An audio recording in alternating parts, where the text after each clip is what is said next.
আসসালামু আলাইকুম। ছোট গরুর খামার এটি চ্যালেঞ্জিং কিন্তু খুব লাভজনক উদ্যোগ হতে পারে যদি সঠিক পরিকল্পনা এবং পরিশ্রমের মাধ্যমে তা পরিচালিত হয়। একজন সফল খামারি হতে হলে প্রথমে প্রয়োজন সঠিক জ্ঞান এবং অভিজ্ঞতা, বিশেষ করে গরুর যত্ন, খাদ্য, স্বাস্থ্য এবং পরিবেশ বিষয়। খামারের জন্য ভালো জাতের গরু নির্বাচন, তাদের প্রয়োজনীয় খাদ্য এবং সুস্থতার জন্য নিয়মিত মনিটরিং খুবই গুরুত্বপূর্ণ।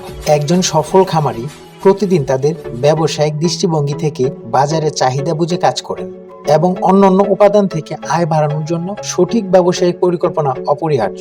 খামারের উৎপাদন বাড়ানোর জন্য খামারি প্রতিনিয়ত নতুন প্রযুক্তি ও উদ্ভাবনীয় কৌশল অনুসরণ করতে হবে।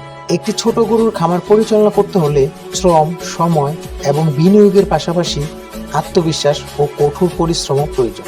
পরিবারের সদস্যদেরও সহযোগিতা এখানে অত্যন্ত গুরুত্বপূর্ণ। সফল খামারি শুধু লাভের জন্য কাজ করে না, বরং সমাজের জন্য একটি শক্তিশালী দৃষ্টান্ত স্থাপন করে, যা ভবিষ্যতে আরো অনেক অনুপ্রাণিত করে। ধন্যবাদ সকলকে।